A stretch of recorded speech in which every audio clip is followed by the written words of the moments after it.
Dear student, I am Suryakala Kumari, lecturer in Botany, Sri Venkateshwara College of Arts and Science, Amalapuram.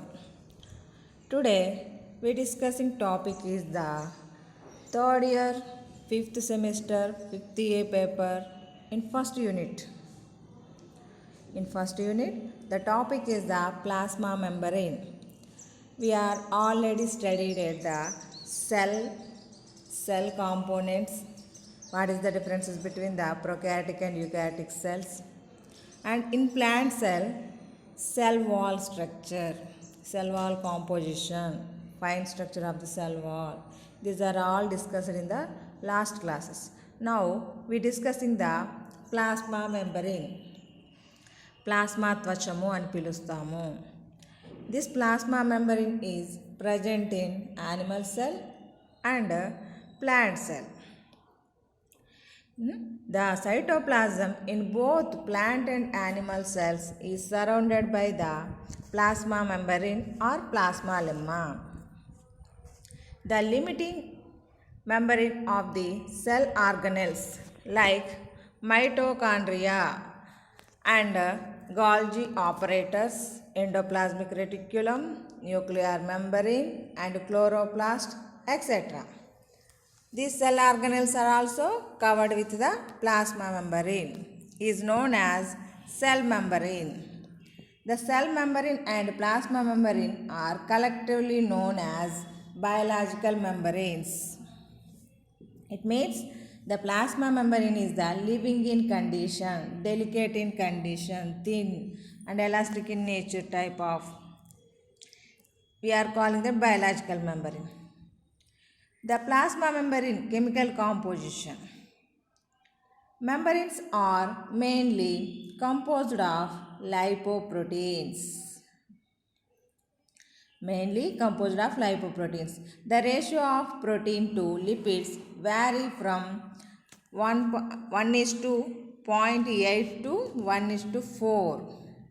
It means 1 is the proteins, 0.8 to 4 is the lipid composition. Protein and lipid ratio is varies from one cell to another cell, one organelle to another organelle, one organism to another organism. It is depends on the type of membrane, type of the cell and type of the organism.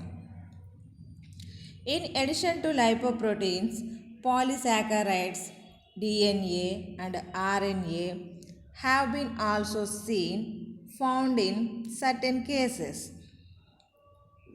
అంటే మనకి ఇక్కడ plasma membrane స్ట్రక్చర్లో proteins లిపిడ్సే కాకుండా some other time polysaccharides అనేటువంటివి ఉండొచ్చు, DNA and RNA. ఎందుకంటే ట్రాన్స్పోర్ట్కి ఉపయోగపడుతుంటుంది కదా plasma membrane అనేటువంటిది.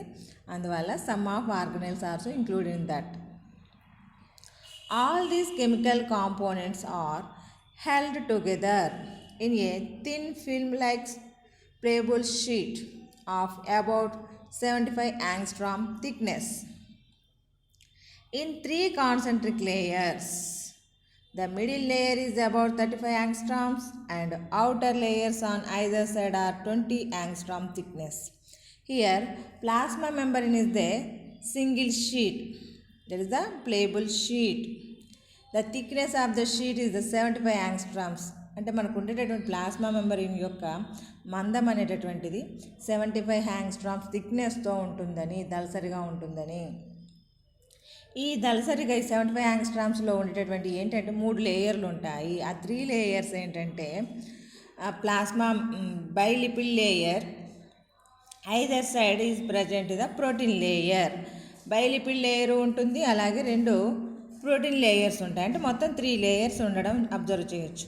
ఇందులో బైలిపిడ్ లేయర్ ఉంది కదా, అంటే ఫ్యాట్ లిపిడ్తో ఉన్నటువంటి layer, that is the 35 angstrom థిక్నెస్తో ఉంటుంది. రిమైనింగ్ ప్రోటీన్ లేయర్స్ అనేవి 20 యాంగ్స్ట్రామ్ థిక్నెస్తో ఉంటాయి. Next lipids. The most common fats found in the membrane are phospholipids, glycolipids and sterols. అంటే లిపిడ్స్ తోటి ఫాస్ఫేట్ లింక్ అయి ఉంటుంది. అలాగే లిపిడ్స్ తోటి గ్లూకోజ్ మాలిక్యూల్ లింక్ అయి ఉంటుంది, అందువల్ల ఫాస్ఫోలిపిడ్స్ గ్లైకోలిపిడ్స్ అని చెప్తాము. Other one is the sterols, alcohol బేసిక్తో ఉండేటటువంటిది. అంటే ఈ 3 కాంపోనెంట్స్ అంటే మన ఫ్యాట్స్ కేటగిరీ లోపల ఈ 3 కాంపోనెంట్స్ అనేవి ప్రజెంట్ అయి ఉంటాయి అన్నమాట. All of them are amphipathic. They have both hydrophilic and hydrophobic portions within a molecule.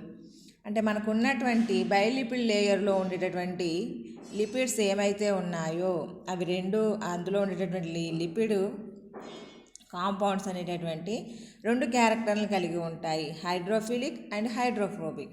అంటే వాటర్ తోటి సన్నిహిత్యాన్ని కలిగి ఉండడం, వాటర్ అంటే అతుక్కోకుండా ఉండడం, అంటే సన్నిహితంగా లేకుండా ఉండడం, అంటే ఈ 2 లక్షణాలను కలిగి ఉంటాయి అన్నమాట. The 3 important phospholipids are lecithin, choline and cephalin that are made up of glycerol, fatty acids, phosphoric acids. Choline and a complex of స్పిగ్నోసిన్. అంటే ఇక్కడ మనకి ఫాస్ఫోలిపిడ్స్ కేటగిరీ లోపల లెసిథిన్, కోలిన్ అండ్ సెఫాలిన్ అనే వాటిని చెప్పుకోవచ్చు. అంటే మోస్ట్ ఆఫ్ ద ఫాస్ఫోలిపిడ్స్ అనేవి మనం అబ్జర్వ్ చేస్తాము, అంటే వాటికి ఎగ్జాంపుల్గా వీటిని చెప్పుకోవచ్చు. వాట్ ఈస్ ద కాంపోజిషన్ అన్నప్పుడు glycerol, fatty acids, phosphoric acid, వీటి యొక్క కలయికతోటి ఇవి ఏర్పడడం జరుగుతుంది. అలాగే glycolipids, second one is the glycolipids. They contain a sugar in addition to fatty acids. ఇందాక ఫాస్ఫోలిపిడ్స్లో ఫాస్ఫేట్ ఉంటుందని చెప్పేసి అన్నాము, అలాగే గ్లైకోలిపిడ్స్లో షుగర్ అనేటటువంటిది, షుగర్ మాలిక్యూల్స్ అనేటటువంటివి ఉంటాయి, అండ్ స్పిగ్నోసిన్ అనేటటువంటిది కూడా ఉంటుంది. They are either cerebrosides or gangliosides. Sterols are steroid alcohols having common characteristics cyclopentano perhydrophenthane ring in their structure. అంటే ఈ రింగ్ అనేటటువంటిది సైక్లోపెంటనో పెర్హైడ్రోఫాంథరేన్ అనేటటువంటి రింగు దాని యొక్క స్ట్రక్చర్లో ప్రజెంట్ అయి ఉంటుంది. The common examples of sterols are cholesterols present in animal tissues. Phytosterols are present in plant tissues and ergosterols are present in ergot. అంటే మనకి ఇక్కడ స్టిరాల్స్ అనేటటువంటివి, స్టిరాల్స్ ఉన్నాయి కదా, ఆ స్టిరాల్స్ అనేటటువంటి ఒక్కొక్క దానిలో ఏర్పడేటటువంటి స్టిరాల్కి ఒక్కొక్క పేరుతో ఉంది.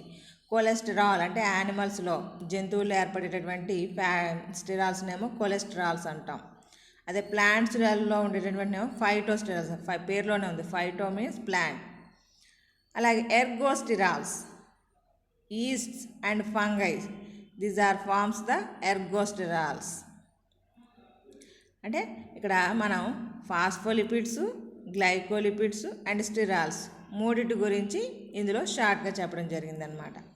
నెక్స్ట్ కాంపోనెంట్ వచ్చి అంటే ఫాస్ఫోలిపిడ్స్, లిపిడ్స్ అన్నాం కదా, లైపోప్రోటీన్స్ అనేటప్పుడు మన లిపిడ్స్ గురించి డిస్కస్ చేయడం జరిగింది. ఇప్పుడు proteins. Proteins represent the main and one of the significant fractions of the plasma membrane. లిపిడ్స్తో పాటు ప్రోటీన్స్ ఉంటాయన్నాం కదా, that can also play the important role. 3 different types of proteins are present in the membrane. 3 రకాల proteins అనేవి మనం ఇందులో observe చేయొచ్చు. First one is the structural proteins, second one is the functional proteins, third one is the carrier proteins. అంటే వాటి యొక్క ఫంక్షన్ని బట్టి మనం ఇక్కడ డివైడ్ చేయడం జరిగింది, అంటే అది చేసే పని విధానాన్ని బట్టి మనం చెప్పడం జరిగింది. స్ట్రక్చరల్ ప్రోటీన్స్ అంటే నిర్మాణం పరంగా ఉపయోగపడేటటువంటి ప్రోటీన్లు, that form the backbone of the membrane and are strongly lipophilic in nature. That form the backbone of the membrane అంటే నిర్మాణంగా పరంగా ఏర్పడేటటువంటి ప్రోటీన్స్ కాబట్టి చాలా స్ట్రాంగ్గా ఉండేలాగా, ప్లాస్మా మెంబ్రేన్ అనేటటువంటిది స్ట్రాంగ్గా ఉండేలాగా చూస్తాయి. Functional proteins like enzymes that catalyze several physiological reactions. Several physiological reactions. Example, glucose 6 phosphatase. Glucose 6 phosphatase is the functional protein found in membranes of endoplasmic reticulum, it means ER, and the cytochrome oxidase present in mitochondria. మనకి ఇది enzymes అనేటటువంటి that is are made with the proteins అని చెప్పేసి చెప్పుకుంటాం కదా. Some of protein part అనేటటువంటిది ఎంజైమ్లో ఉంటుంది. అందువల్ల ఫంక్షనల్ ప్రోటీన్స్ లోపల ఎంజైమ్స్ని ఎగ్జాంపుల్గా చెప్పడం జరిగింది. గ్లూకోజ్ 6 ఫాస్ఫేట్ అనేది మనకి రెస్పిరేషన్ ప్రాసెస్లో ఉపయోగపడేటటువంటి ఒక ఎంజైమ్. అది మనకు మైటోకాండ్రియా దగ్గరలో అబ్జర్వ్ చేయొచ్చు. సైటోక్రోమ్ ఆక్సిడేజ్లో కూడా, అంటే సైటోక్రోమ్ ఆక్సిడేజ్ అనేటటువంటి ఎంజైమ్ కూడా మన మైటోకాండ్రియాలో ప్రజెంట్ అయి ఉంటుంది. గ్లూకోజ్ 6 ఫాస్ఫేటేజ్ అనేటటువంటిదేమో ఈఆర్లో కనిపిస్తే సైటోక్రోమ్ ఆక్సిడేజ్ అనేటటువంటిది మైటోకాండ్రియాలో కనిపిస్తుంది. నెక్స్ట్ క్యారియర్ ప్రోటీన్స్, అంటే this is used for the transport that bring about the diffusion of substances across the membrane. అంటే ప్రోటీన్స్ని ఆ మెంబరీన్ గుండా ట్రాన్స్పోర్ట్ చేయడానికి ఉపయోగపడేటటువంటి ప్రోటీన్స్ అన్నమాట. అంటే మన ప్లాస్మా మెంబ్రేన్ గుండా selectively transported the some of molecules. The molecules are carried with the this proteins, that is the carrier proteins.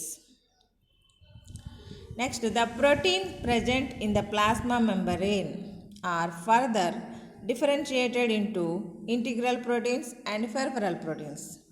అంటే ఈ 3 రకాలే కాకుండా ఇంకో 2 రకాల ప్రోటీన్స్ కింద క్లాసిఫై చేశారు.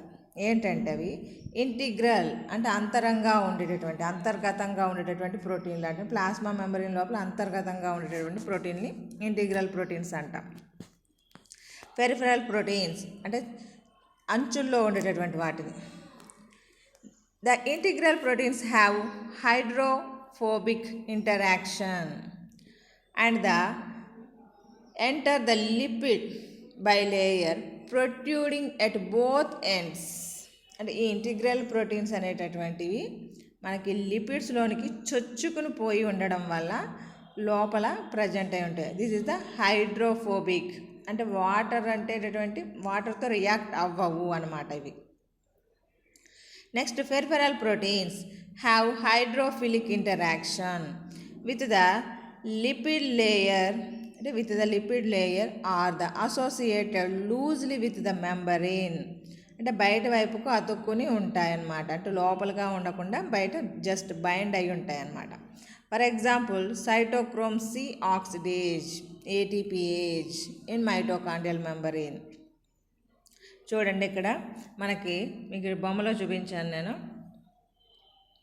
ఇది లిపిడ్ లేయర్ అనుకున్నప్పుడు బైలిపిడ్ లేయర్, మిడిల్లో ఉన్నదాన్ని బైలిపిడ్ లేయర్ కింద, అవుటర్ ఇటువైపు ఉన్నటువంటి వాటినేమో ప్రోటీన్ లేయర్స్ కింద చెప్పుకున్నాం.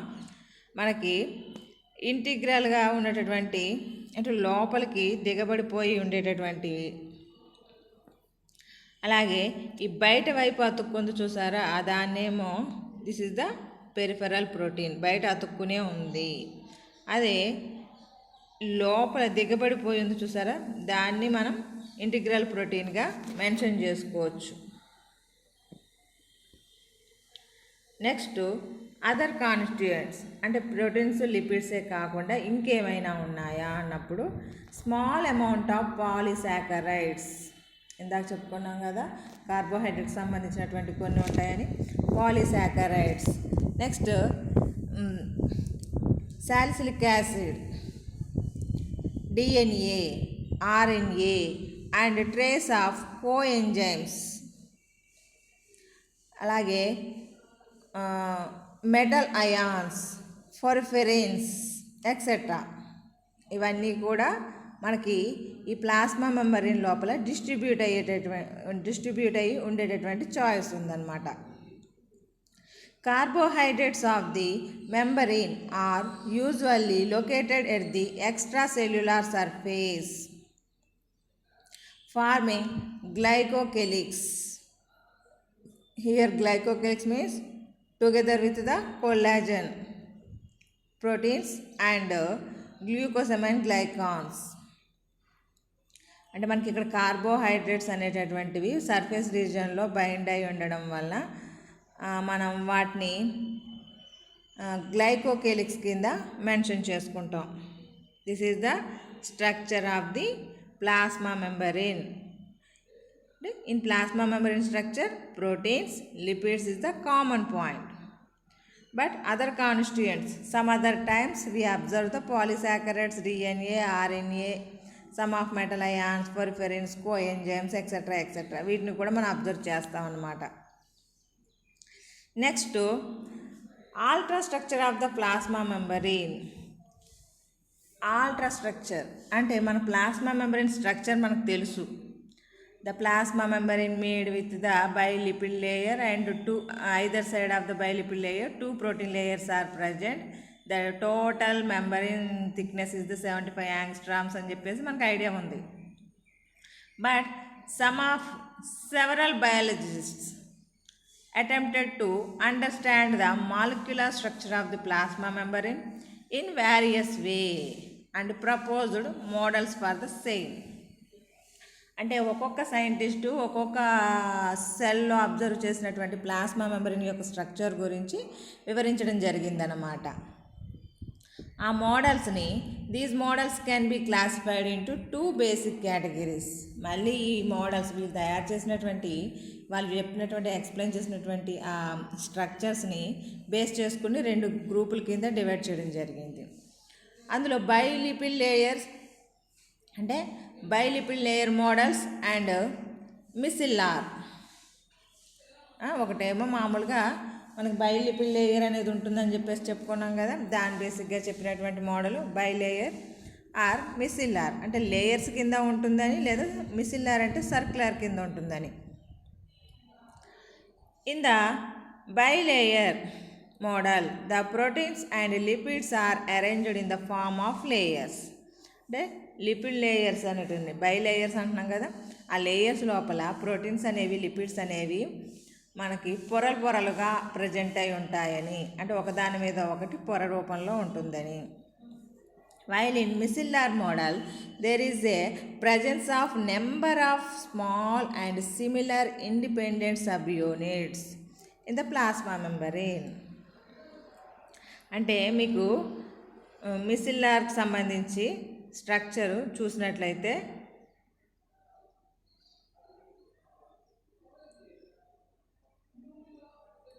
This one is the each one is the single micelle. ఒక్కొక్క సబ్ యూనిట్ అనేది ఇలా ప్రజెంట్ అయి ఉంటుంది. దిస్ ఈజ్ ద సెంట్రల్లో ఉండేటువంటివేమో మనకి లిపిడ్స్, సరౌండింగ్లో ఉండేటువంటి ప్రోటీన్స్ కింద మెన్షన్ చేశారనమాట. దీన్ని మిసిల్లార్ అంటాం. అదే బైలిపిడ్ లేయర్ అంటే ఇలాగా మనకి లిపిడ్స్ అనేటటువంటివి 2 రోస్లో ఉండి అప్పరు లోయర్ కూడా ప్రోటీన్ లేయర్ అనేది ప్రజెంట్ అయి ఉంటుందన్నమాట. దీనికి సంబంధించి ఈ 2 రకాల గ్రూపులుగా డివైడ్ చేయడం జరిగింది. నెక్స్ట్ ఒక్కొక్కరు చెప్పినటువంటి ఒక్కొక్క మోడల్ గురించి డిస్కస్ చేద్దాం. Lipid bilayer model. First model is the lipid bilayer model. In 1925, E. Garter and F. Grendal made the first proposal that the plasma membrane might contain a lipid bilayer. అంటే garter, గ్రెండాల్ వీళ్ళిద్దరు మొట్టమొదటిసారిగా మనకి ఈ plasma membrane అనేటటువంటిది by layers కింద అంటే పొరల కింద ఉంటుందని చెప్పేసి చెప్పడం జరిగింది. అందులో లిపిడ్ అనేటటువంటిది బై లిపిడ్ లేయర్ కింద ప్రజెంట్ అయి ఉంటుందనేసి. They extracted the lipids from human erythrocytes. వీళ్ళు ఎందులో అబ్జర్వ్ చేశారు? హ్యూమన్ బీయింగ్కి ఉండేటటువంటి ఎర్ర రక్త కణాలు ఉంటాయి కదా, అందులో ఎరిథ్రోసైట్స్ని అబ్జర్వ్ చేశారు, అందులో ఉన్నటువంటి ప్లాస్మా మెంబ్రేన్ని. And the plasma membrane contained a bimolecular layer of lipids. అంటే 2 పొరల్లో ఉండేటటువంటి లిపిడ్ అనేటటువంటిది ఉందంట. Later it was found that the some water soluble molecules could move across the cell surface. This resulted that the plasma membrane was a mosaic of lipid and non-lipid patches. అంటే మనకి ఇదిగోండి, అంటే ఇది red blood cells లోపల, erythrocytes లోపల observe చేసినటువంటి structure. ఇలాగ only బైలిపిడ్ layer మాత్రమే ప్రజెంట్ అయి ఉన్నట్టుగా చెప్పడం జరిగిందనమాట. చూసారా, లిపిడ్స్ అనేటటువంటి హెడ్ టెయిల్ లాంటి స్ట్రక్చర్ని కలిగి ఉన్నాయి. సర్కిల్గా ఉంది చూసారా, అది హెడ్ పార్టు. దానికి సన్నగా తోకలా ఉంది చూసారా, టెయిల్ పార్ట్లో. అంటే రెండు వరుసలు విడిగా ఉన్నాయి, కలిసిపోయి లేవు, రెండు పొరలు అనేటటువంటి. This one is the single layer, this one is the single layer. అంటే 2 layers ఆఫ్ లిపిడ్స్, రెండు పొరల్లో లిపిడ్స్ అనేటటువంటి ప్రజెంట్ అయి ఉందన్నమాట. దానికి సంబంధించే వీళ్ళు ఎక్స్ప్లెయిన్ చేయడం జరిగింది. However, it was found that small charged particles such as the sodium ions showed relatively slow movement across the membrane, whereas uncharged particles such as the glucose could move rapidly. Glucose molecule కూడా దీని గుండా వెళ్తుందన్నమాట. This led to the conclusion that the surface of the cell contained materials with charged groups which could attract and hold other charged particles, preventing from free movement across the surface. అంటే ఇక్కడ మనకి సర్ఫేస్లో ఉన్నటువంటి cell మెటీరియల్స్ని ఛార్జింగ్తో ఉన్నటువంటి with charged groups which could attract the hold other charged particles, అంటే వేరే వాటిని పట్టుకుని లాక్కెళ్ళడానికి ఉపయోగపడుతుంది అన్నమాట. Preventing them from free moment, అంటే ఎలాగా దానికి అదే వెళ్ళి అందులోంచి మూవ్ అవ్వడం కుదరదు. అక్కడ ఉన్నటువంటి ఒక పార్టికల్, అంటే ప్రోటీన్ అనుకుంటే, అది ఇంకొక బయట నుంచి వచ్చేటటువంటి మాలిక్యూల్ని ట్రాప్ చేసి దాన్ని లోపలికి ట్రాన్స్పోర్ట్, అంటే పాజిటివ్ నెగిటివ్ ఛార్జెస్ అనేటటువంటివి ఉండాలన్నమాట. అలాగైతేనే ట్రాన్స్పోర్ట్ అవుతుంది. On the basis of this it was thought that proteins were probably present in the membrane because these molecules containing charged groups. అంటే మనకి క్యారియర్ ప్రోటీన్స్ అనేటటువంటివి ఉంటాయని చెప్పేసుకున్నాం కదా, ఆ క్యారియర్ ప్రోటీన్స్ సహాయంతో మనకు లోపల నుంచి బయటికి, బయట నుంచి లోపలికి మెటీరియల్ అనేటటువంటిది ట్రాన్స్ఫర్ అవడం జరుగుతుంది. దిస్ ఈజ్ ద ఎరిథ్రోసైట్స్లో ఉండేటటువంటి ప్లాస్మా మెంబ్రెయిన్ ఈ విధంగా ఉంటుందని చెప్పేసి గార్టర్ అండ్ గ్రండల్ అనే వాళ్ళు మొట్టమొదటిసారిగా ఎక్స్ప్లెయిన్ చేయడం జరిగింది. నెక్స్ట్ మోడల్ ఏంటంటే డానియల్ డేవ్సన్ మోడల్. వీళ్ళు 1935లో James Danielli and Hugh Davson studied the starfish egg membrane. స్టార్ ఫిష్లో ఉండేటటువంటి ఎగ్ మెంబ్రెయిన్ గురించి వీళ్ళు ఎక్స్ప్లెయిన్ చేశారు. Point of its surface tension. They proposed that the membrane consists of 2 layers of lipid molecules.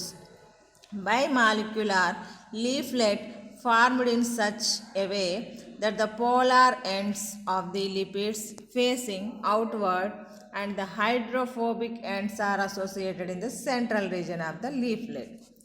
అంటే మనకి ఇక్కడ ఉన్నటువంటి మాలిక్యూల్స్ ఉన్నాయి కదా, this is the bilipid layer molecules. This is the head part, this is the tail part. అంటే సెంట్రల్లో ఉండేటటువంటి భాగం అనేది కాస్త హైడ్రోఫోబిక్ కండిషన్ని కలిగి ఉంటుంది. ఇది ఇక్కడ సర్ఫేస్ రీజియన్లో చూసారా, ఇది హైడ్రోఫిలిక్ క్యారెక్టర్స్ని కలిగి ఉండేటటువంటి భాగం అన్నమాట. మనకి ఆ విషయాన్ని వాళ్ళు ఎక్స్ప్లెయిన్ చేయడం జరిగింది. They further envisioned the polar ends of the lipid molecules as being associated with a monomer molecule layer of polar globular protein molecules. అంటే గ్లోబ్యులర్ ప్రోటీన్ మాలిక్యూల్స్ అనేటటువంటివి మనకి అవుటర్ సైడ్ ఉన్నటువంటి హెడ్ పార్ట్ లాంటి ఉంది కదా లిపిడ్కి, ఆ భాగానికి బైండ్ అయ్యి ఉన్నాయంట. The entire structure that consist of A double layer of lipid molecules sandwiched between the 2 continuous layers of globular proteins. ఈ డానియల్ దేవ్స్ అని చెప్పినటువంటి కాంపోజిషన్ లోపల ఎలక్ట్రానిక్ మైక్రోస్కోప్లో చూసినప్పుడు ఆ స్టార్ ఫిష్లో ఉన్నటువంటి మెంబ్రెయిన్ యొక్క స్ట్రక్చర్ ఏ విధంగా ఉంటుందంటే 2 బైలిపిడ్ లేయర్స్ అనేటటువంటివి, లిపిడ్ లేయర్ అంటే కొవ్వు వరుస అనేటటువంటిది 2 వరుసల్లో ఉంది. సెంటర్ పాయింట్లోనేమో హైడ్రోఫోబిక్ కండిషన్లో ఉన్నటువంటి భాగం ఉంటే బయట వైపుకి హైడ్రోఫిలిక్ కండిషన్లో ఉన్నటువంటి భాగం ఉంది. అవుటర్ అండ్ ఇన్నర్ ఆ బైలిపిడ్ లేయర్కి రెండు వైపులా కూడా గ్లోబ్యులార్ ప్రోటీన్స్తో ఉండేటటువంటి ప్రోటీన్ లేయర్ ప్రజెంట్ అయి ఉందనే విషయాన్ని వీళ్ళు ఎక్స్ప్లెయిన్ చేశారనమాట. Electron microscopic picture of plasma membrane revealed a 3-layer structure, 2.5 nm thick dense lines separated by a clear 4 nm space. అంటే మనకు ఉన్నటువంటి దీని మధ్యలో గ్యాప్ ఉంది చూసారా, 2 లిపిడ్ లేయర్స్కి మధ్యలో గ్యాప్, అది 4 nm లెంత్, అంటే అంత గ్యాప్ ఉందని చెప్పేసి చెప్పడం జరిగిందనమాట. దీని మధ్య లోపల అంటే ఈ 2 లేయర్స్కి మధ్యలో అంత గ్యాప్ ప్రజెంట్ అయి ఉందని చెప్పేసి చెప్పడం జరిగింది. ఈ లిపిడ్ లేయర్ వచ్చి 2.5 nm థిక్ డెన్స్ లైన్స్, అంటే ఒక్కొక్క లైన్ వచ్చి 2.5 nm థిక్ తోటి ఉండి వాటి రెండింటి మధ్యలో స్పేస్ అంత గ్యాప్ ఉందని చెప్పేసి మెన్షన్ చేశారు. That is the second model. Next third model is the unit membrane model. It was proposed by Robertson after studying the membrane structure of the Golgi complex, అంటే సెల్ ఆర్గనెల్స్లో ఉండేటటువంటి Golgi apparatus, అలాగే endoplasmic reticulum, nuclear envelope, వీటి సహాయంతో explain చేయడం జరిగిందన్నమాట. ఇందాక Daniel and దేవ్సన్ అనే వాళ్ళేమో స్టార్ ఫిష్లో ఉండేటటువంటి మెంబర్ని బేస్ చేసి చెప్పారు. ఈయనేమో రాబర్ట్సన్ అనే అతను సెల్లో ఉండేటటువంటి జనరల్గా common plant cell or animal cell ఎందులో అయినా సరే అందులో ఉండేటటువంటి గాల్జీ కాంప్లెక్స్, ఎండోప్లాస్మిక్ రెటిక్యులం, న్యూక్లియర్ ఎన్వలప్లో ఉండేటటువంటి ప్లాస్మా మెంబ్రేన్ స్ట్రక్చర్ని ఎక్స్ప్లెయిన్ చేయడం జరిగిందనమాట. He found that all biological membranes appear to be made up of lipid layer having the thickness of 35 angstroms and a dense band of proteins of 20 angstrom thickness present on either side. అంటే మనం already చదువుకున్నాం, మన ఈ plasma membranes యొక్క structure 75 angstrom థిక్నెస్తో ఉంటుందని, అందులో ఉండేటటువంటి బైలిపిడ్ layer 35 యాంగ్స్ట్రామ్స్తో ఉంటుందని, అటు ఇటుగా ఉన్నటువంటి protein layers each one is the 20 యాంగ్స్ట్రామ్స్లో ఉంటుందని చెప్పుకుంటాం. టోటల్గా 75 యాంగ్స్ట్రామ్స్ ఉంటుందని చెప్పేసి ఆ విషయాన్ని ఈయన ఎక్స్ప్లెయిన్ చేశారు. The 2 outer electron dense layers of proteins are separated by lighter middle layer of the phospholipids together form a unit membrane. ఇక్కడ ఫాస్ఫోలిపిడ్స్తో తయారై ఉంటుంది. ఇందాకేమో గ్లోబ్యులార్ లిపిడ్స్ అని చెప్పేసి చెప్పారు, ఇక్కడ ఫాస్ఫోలిపిడ్స్తో ఉంటుందని చెప్పేసి చెప్పడం జరిగింది. The unit membrane model is similar to Daniel-Davidson model, except that protein layers at the exterior and interior are different. The outer surface has mucoproteins, while the inner surface proteins are non-mucoid proteins. అంటే ఇక్కడ Roberts అని చెప్పినటువంటి model already Daniel Davidson చెప్పినటువంటి model లాగే ఉంది. కాకపోతే ఏం తేడా ఉందంటే ప్రోటీన్ లేయర్స్ ఉన్నాయి చూసారా, ఆ ప్రోటీన్ లేయర్స్ లోపల అవుటర్ సైడ్ వచ్చి మ్యూకాయిడ్ లేయర్, ఇన్నర్ వచ్చి నాన్ మ్యూకాయిడ్ లేయర్ ఉన్నట్టుగా మెన్షన్ చేయడం జరిగిందనమాట. అంటే ఇదిగోండి ఇక్కడ వేరియేషన్ చూపించాం మీకు, ప్రోటీన్ యొక్క వేరియేషన్ ఇక్కడ అలా జిగ్జాగ్ మేనర్లో చూపించాను, ఇక్కడైతే జిగ్జాగ్ మేనర్ వేసి థిక్ చేశాను. This is the mucoid, this is the non mucoid. అంటే మ్యూకస్తో ఉన్నటువంటిది మ్యూకస్ లేయర్ లేనటువంటిది అని అర్థం. కాకపోతే ఇక్కడ కూడా 2 ప్రోటీన్ లేయర్స్ ఉన్నాయి, మధ్యలో బైలిపిడ్ లేయర్ అనేటటువంటిది ఉంది, కామనే. కాకపోతే ఈ ప్రోటీన్ లేయర్ యొక్క స్ట్రక్చర్లో వేరియేషన్ ఉంది. అంటే మ్యూకాయిడ్ అంటే ఎక్స్టీరియర్ బయట వైపుకేమో మనకి మ్యూకాయిడ్ లేయర్ ఉంటుందని, మ్యూకో ప్రోటీన్స్ ఉంటాయని, ఇన్నర్ సైడ్ అయితే నాన్ మ్యూకాయిడ్ ప్రోటీన్స్ ఉంటాయని చెప్పేసి చెప్పడం జరిగిందనమాట. Robertson unit membrane concept was based on the study of the myelin sheath of A nerve fibre. అంటే నాడీ కణం అంటాం కదా, దానిలో మైలిన్ షీత్ అనేది ఉంటుంది. అంటే మరి మైలిన్ షీత్ అంటే ఏంటి, పైన మ్యూకాయిడ్ కండిషన్లో ఉండేటటువంటి సెల్. అంటే ఈయన చెప్పింది ఏంటి, అవుటర్ సైడ్ మ్యూకాయిడ్ లేయర్ ఉంటుంది, ఇన్నర్ సైడ్ ఉండదు అన్నాడు. నాకు మైలిన్ అంటే నాడీ కణానికి బయట మైలిన్ షీత్ అనేటటువంటి ఉంటుంది, అంటే దాన్ని పోలి ఉంది అని చెప్పేసి చెప్పడం జరిగింది అనమాట. Which is a non typical membrane, hence this model cannot be considered as the representative structure. అంటే ఇది కామన్గా చెప్పేదానికి రిలేటెడ్గా లేదు, అందువల్ల యూనిట్ మెంబర్ అంటే ఒక మెంబరిన్తో ఉండేటటువంటి పొర కాదు, మల్టీ లేయర్ స్ట్రక్చర్ అని చెప్పడం జరిగింది.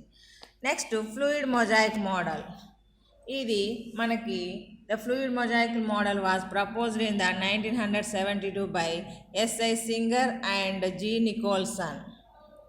సింగర్ అండ్ నికోల్సన్ అనే వాళ్ళిద్దరూ ఫ్లూయిడ్ మొజాయిక్ మోడల్ని ఎక్స్ప్లెయిన్ చేయడం జరిగిందనమాట.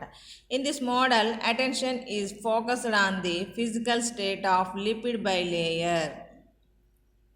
Here the lipid molecules are present in a fluid state capable of rotating and moving laterally within the membrane. అంటే మనకి ఇక్కడ లిపిడ్ లేయర్ అనేది కదులుతూ ఉండేటటువంటి భాగం కింద ఎక్స్ప్లెయిన్ చేయడం జరిగింది అనమాట. ఇక్కడ ప్రోటీన్స్ ఉంటాయి, లిపిడ్స్ ఉంటాయి, కాకపోతే ఆ లిపిడ్స్ అనేటటువంటి మూమెంట్ని కలిగి ఉంటాయి అని చెప్పడం జరిగింది. The proteins occur as mosaic of discontinuous particles that penetrate deeply into the lipid sheet. అంటే ఇందులో ఉండేటటువంటి ప్రోటీన్స్ అనేటటువంటి బయట వైపునే లోపల వైపునే ఉండడం అనేది కాకుండా they are integrated inside the lipid layer. దాని లోపలికి చొచ్చుకుపోయి డిస్కంటిన్యూస్ పార్టికల్స్ అంటే ఒక పొడవుగా ఉండేటటువంటి పొరగా అంటే కంటిన్యూస్ లేయర్గా కాకుండా అక్కడక్కడ చిన్న చిన్న పార్టికల్స్ లాగా కనబడుతూ ఉంటుంది అన్నట్టుగా ఎక్స్ప్లెయిన్ చేశారు. In a way these protein particles resemble floating icebergs in the sea of lipids. ఈయన దేంతో పోల్చారంటే సముద్రంలో తేలి ఆడేటటువంటి మంచు దిబ్బలుగా పోల్చడం జరిగింది. అంటే మనకి లిపిడ్స్ అనేటటువంటిది మూమెంట్ ఉండేటటువంటిది, అంటే మనకు వాటర్ కదులుతూ ఉంటుంది కదా, అందులో ఐస్బర్గ్స్ అనేటటువంటివి అక్కడక్కడ మనకి తేలియాడుతూ అంటే మనకు కంటిన్యూగా ఏమి ఉండదు ఐస్బర్గ్స్ అనేటటువంటి ఆ విషయాన్ని ఈ విధంగా పోల్చడం జరిగిందనమాట.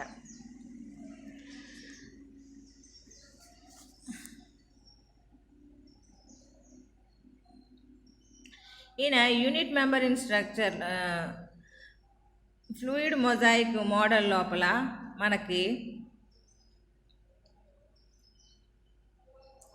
ఈ ఫ్లూయిడ్ మొజాయిక్ మోడల్ అనేటటువంటి దాన్ని అంటే ఇక్కడ in a way these protein particles resemble the floating icebergs in the sea of లిపిడ్స్తో పోల్చడం జరిగిందన్నమాట. Thus the plasma membrane is a double layer of phospholipids.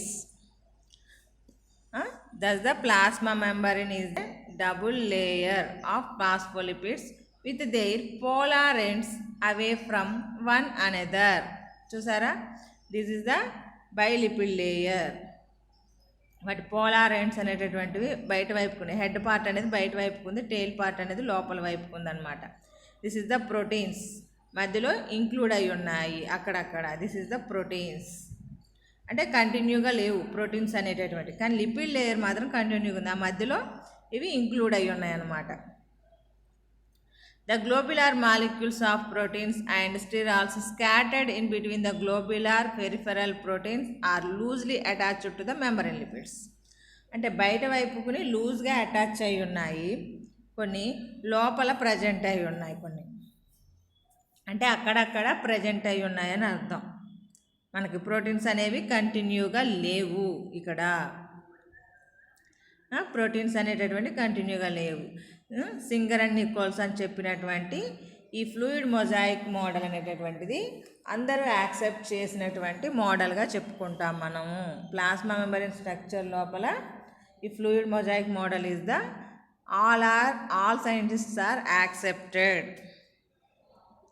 Next డిఫరెంట్గా ఉండేటటువంటి మిసిల్లార్ మోడల్.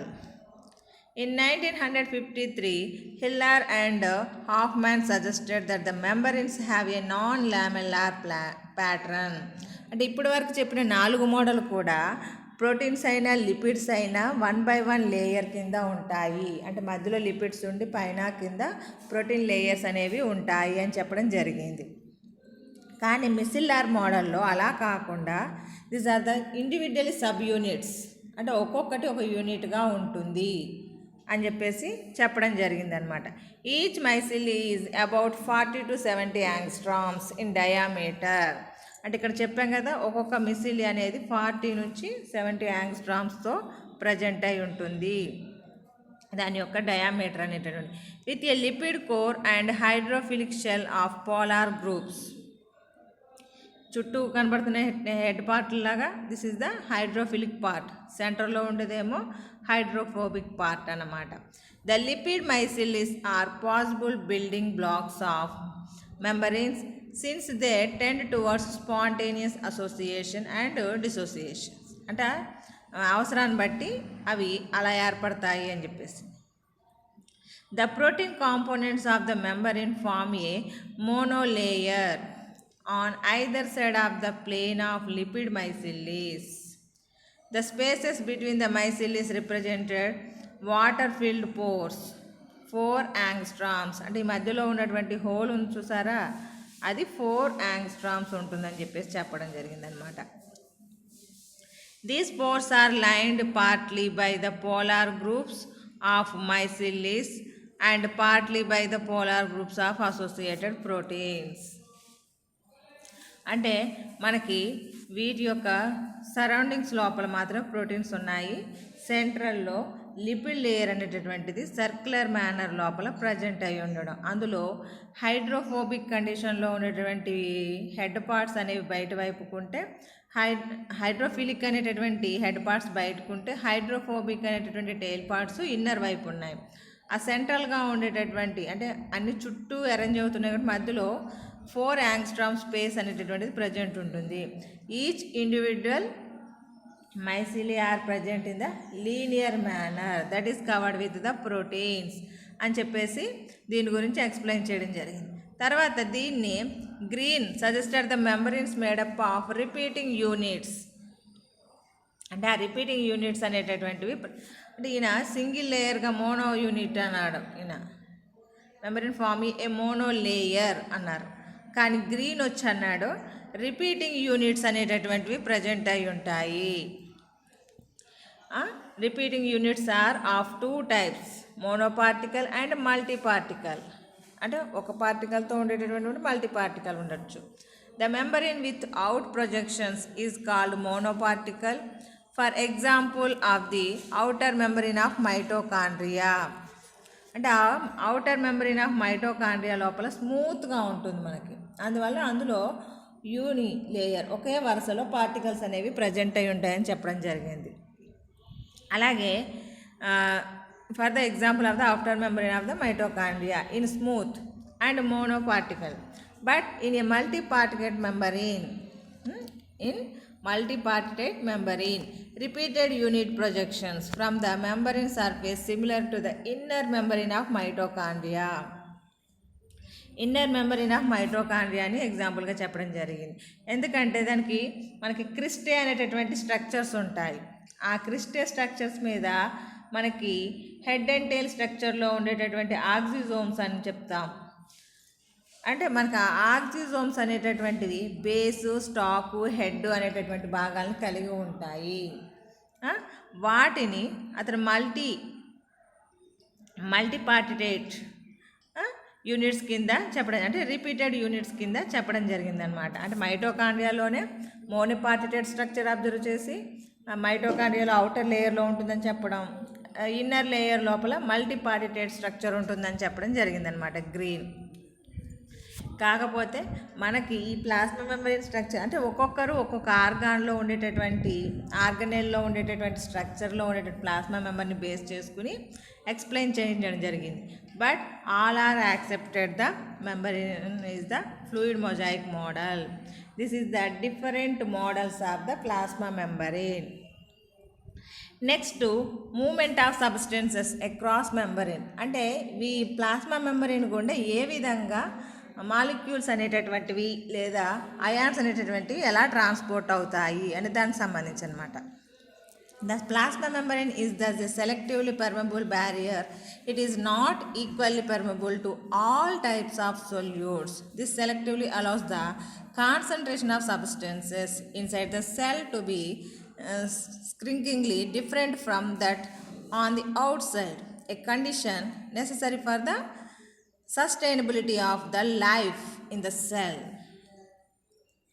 అంటే మనకి అక్కడ కాన్సన్ట్రేషన్ బేస్ చేసుకుని ప్రాసెస్ అనేటటువంటి జరుగుతుంది. అంటే సెల్ లోపల ఉండేటటువంటి కాన్సన్ట్రేషన్ అయి ఉండొచ్చు, సెల్ ఆర్గనెల్లో ఉండేటువంటి కాన్సన్ట్రేషన్, బయట ఉండే కాన్సన్ట్రేషన్, ఈ కంపారిజన్ బట్టి జరుగుతుంది.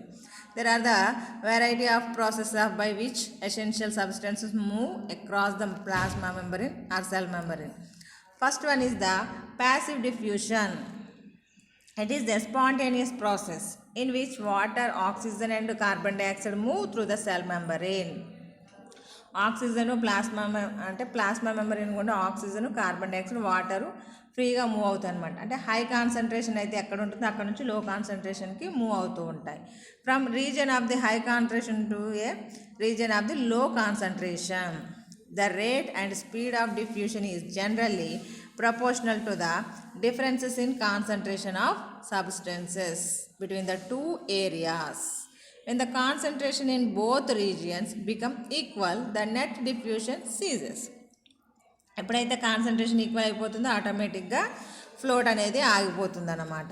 The moment of water molecules takes place much more rapidly through a cell membrane. అంటే వాటర్ మాలిక్యూల్స్ అనేది చాలా స్పీడ్గా వెళ్తాయి. Than to dissolve ions small polar solutes. Because of these differences in the permeability of water versus solutes, membranes are said to be semi-permeable. అంటే water అయితే ఈజీగా వెళ్ళిపోతుంది, అందువల్ల పెర్మిబుల్ అని చెప్తాము. సొల్యూట్స్ అనేటటువంటివి నెమ్మదిగా నిదానంగా వెళ్తాయి కాబట్టి వాటర్లో కరిగి that is the semi permeable membrane కింద మనం మెన్షన్ చేసుకోవడానికి చాయిస్ ఉందన్నమాట. Water moves rapidly through a semi-permeable membrane from a region of lowest solute concentration to a region of higher solute concentration. This phenomena is known as osmosis. మనకు తెలిసిందే కదా, మనకి concentration గ్రేడియంట్కి అగనెస్ట్గా water అనేది ఎప్పుడూ move అవుతుందని చెప్పేసి దాన్నే మనం ఆస్మాసిస్ అంటామని చెప్పేసి ద్రవాభిసరణము అంటామని తెలుసు కదండి. Thus, osmosis is the diffusion of water molecules through a semi-permeable membrane. అంటే ఈ ప్లాస్మా మెంబ్రేన్ గుండానే మనకి ఆ వాటర్ మాలిక్యూల్స్ అనేవి ట్రాన్స్పోర్ట్ అవుతూ ఉంటాయి. The process in which water molecules enter in to the cell is called endosmosis. లోపలికి వెళ్తే ఎండాస్మాసిస్ అంటాము. Converse the reverse process in which water leaves the cell is called exosmosis. సెల్లో ఉన్నటువంటి water బయటకు వచ్చేస్తే ఎక్సాస్మాసిస్ అని చెప్తూ ఉంటాను అనమాట. అంటే మనకి అక్కడ కూడా చెప్పేది డిఫ్యూషన్ ప్రాసెస్ ద్వారానే ఆస్మాసిస్ జరుగుతుంది, కానీ ఇక్కడ వాటర్ మూవ్ అవుతుంది, అంతే తేడా. డిఫ్యూషన్ లోపల జనరల్గా కామన్గా సొల్యూట్స్ మూవ్ అవుతాయి, కానీ ఆస్మాసిస్లో వాటర్ మూవ్ అవుతుందన్నమాట. Second one is the facilitated diffusion. Essential substances like glucose and amino acids move across the membrane through specific membrane associated carrier molecules. These carrier molecules form a complex with glucose and facilitated the diffusion of glucose into the cell through the membrane. Since glucose is the body primary source of the direct energy, most cells contain a membrane protein that facilitates the diffusion of glucose from the bloodstream into the cell. అంటే మనకి protein molecules ఉంటాయి కదా, ఆ protein molecules సహాయంతో ఈ glucose molecule అనేటటువంటిది బ్లడ్లోనికి transport అవుతుందన్నమాట. ఎందుకంటే మనకి గ్లూకోజ్ అనేటటువంటిది బ్లడ్ ద్వారానే బాడీ అందరికీ ట్రాన్స్పోర్ట్ అవుతూ ఉంటుంది. అలాగే అంటే ఎగ్జాంపుల్గా చెప్పడం జరిగింది మీకు ఇక్కడ. అంటే గ్లూకోజ్ను మోసుకెళ్ళే ప్రోటీన్ అనేటటువంటిది ప్లాస్మా మెంబ్రేన్లో ఉంటుంది, అందువల్ల ఈజీగా గ్లూకోజ్ అనేటటువంటిది ఇన్నర్ నుంచి అవుటర్కి మూవ్ అవుతుందన్నమాట. This is the facilitated. It means proteins are used for the carriers as a carrier. Next, active transport. Sometimes a substance is required to be transported through the membrane against the concentration gradient. Hence, there is expenditure of energy in the form of ATP. This is known as active transport. దీన్ని మనం active అంటే energy అనేటటువంటిది require అవుతుంది. ఇక్కడ energy ఇస్తే కానీ, ATP అనేటువంటి ఎనర్జీని ఇస్తే కానీ అక్కడ ఉన్నటువంటి మాలిక్యూల్ని తీసుకెళ్ళదన్నమాట, మోసుకెళ్ళదు. Active transport depends on the integral membrane proteins that are capable of selectively binding a particular substances and moving that substance across the membrane, driven by changes in protein conformation. అంటే అక్కడ ఉండేటటువంటి మనకి అంటే మెంబరిన్లో ఉండేటటువంటి ప్రోటీన్ని అంటే ఇంటిగ్రల్ ప్రోటీన్ అయి ఉండొచ్చు, వాటి మీద ఆధారపడి ఉంటుందన్నమాట.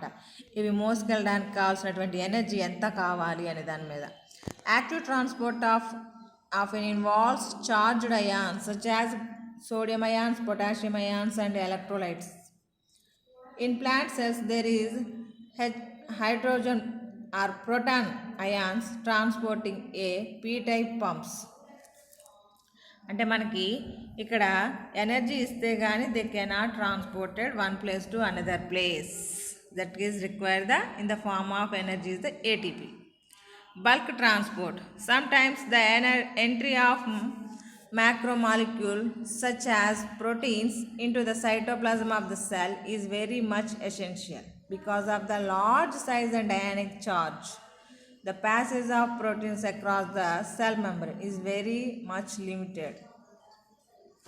అంటే ఇది రేర్గా జరిగేటటువంటివి, అన్నిటిలోనూ ఈ విధంగా జరుగుతాయని చెప్పలేము, ఒక్కొక్క దానిలో ఒకలా ఉండొచ్చు. ఇన్ ఎండోసైటోసిస్ అంటే ఈ ప్రక్రియ ఏంటంటే the cell membrane invaginates and fuses around and extra cellular molecules forming a vesicle called endosome. అంటే బయట నుంచి వచ్చేటటువంటి ఆ మాలిక్యూల్ని ట్రాప్ చేసి ఒక గ్లోబ్ లాగా తయారు చేస్తుంది అనమాట. ఆ మెటీరియల్ చుట్టూ ఈ మెంబరిన్ అనేటటువంటి ఫోల్డ్ అయ్యి ఒక వెసికల్ లాగా ఏర్పరుస్తుంది, ఒక గ్లోబ్ లాంటి స్ట్రక్చర్. దాన్ని ఎండోజోమ్ అంటాం. The endosome migrates to the interior of the cell. లోపలికి వెళ్ళిపోయి and fuse with the pre existing lysosomes to form the digestive vacuoles.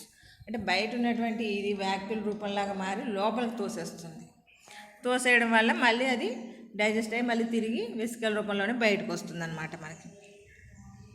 అది ఎండోసైటోసిస్ అంటే లోపలికి తీసుకువెళ్తుంది కాబట్టి బయట ఉన్నటువంటి మాలిక్యూల్ని ట్రాప్ చేసి ఆ ప్లాస్మా మెంబ్రేన్ అనేటటువంటి చుట్టుకొని ఒక గ్లోబులార్ స్ట్రక్చర్ లాగా అంటే ఎండోజోమ్లా మార్చి లోపలికి గెంటుతుంది. ఆ గెంటిన తర్వాత మనకి బయటకు వచ్చే విధానానికి సంబంధించి ఇన్ ఎగ్జోసైటోసిస్ అంటే దీన్ని సెల్ వామిటింగ్ అంటాం. An intracellular vesicle containing a substances targeting for extracellular release fuse with the cell membrane and then releases its contents to the outer medium. This process of membrane fusion and content discharge is called exocytosis. అంటే లోపలికి తీసుకున్నటువంటి అణువులైతే ఏవైతే ఉన్నాయో molecules అవి దాని work అయిపోయిన తర్వాత ఎక్స్ట్రాగా ఉండిపోయినాయి అనుకోండి, అంటే మోర్ దాన్ అవసరానికి మించి ఎక్కువగా వెళ్ళిపోయినాయి అనుకోండి, లేదా ఎక్కువ కాన్సన్ట్రేషన్లో రీచ్ అయిపోయి వాటిని బయటికి గెంటాలి. బయటికి గెంటడానికి అంటే సెల్ లోపల నుంచి బయటికి వదిలేస్తుంది కాబట్టి, రిలీజ్ చేస్తుంది కాబట్టి we're calling that cell vomiting. The process do with the plasma membrane. ఆ డిశ్చార్జ్నే వామిటింగ్ కింద చెప్తాం. We're calling that exocytosis. The release of neurotransmitter molecules by exocytosis in the presence of calcium ions. Calcium ionsని ఎగ్జాంపుల్గా చెప్పుకోవచ్చు ఇక్కడ.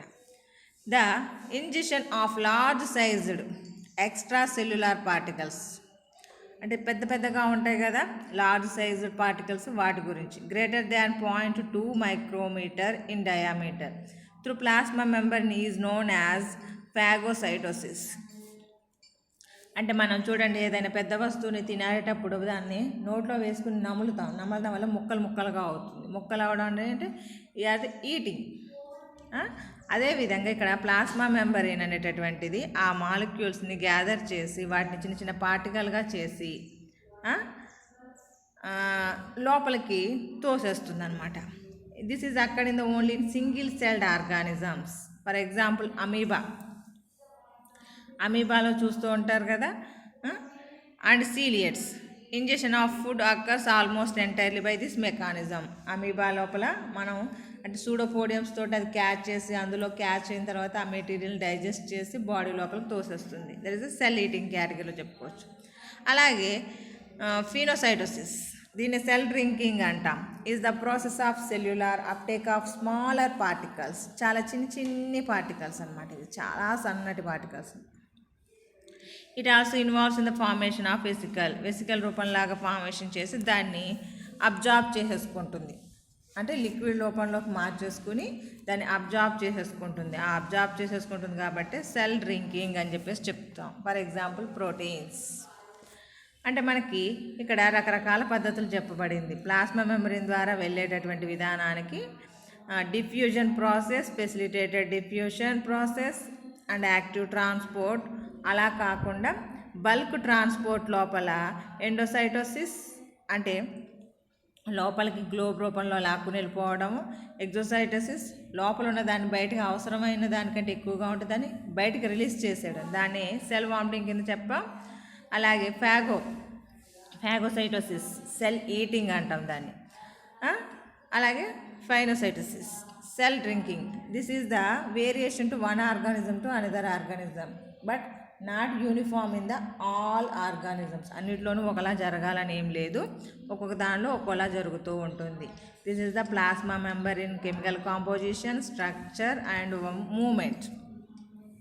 What is the function అన్నప్పుడు already మనం last క్లాస్లో డిస్కస్ చేసేస్తాం. కంపార్ట్మెంటైజేషన్ అని చెప్పేసి, స్టిమ్యులేటర్ అని చెప్పేసి వాటి గురించి ఎక్స్ప్లెయిన్ చేయడం జరిగింది.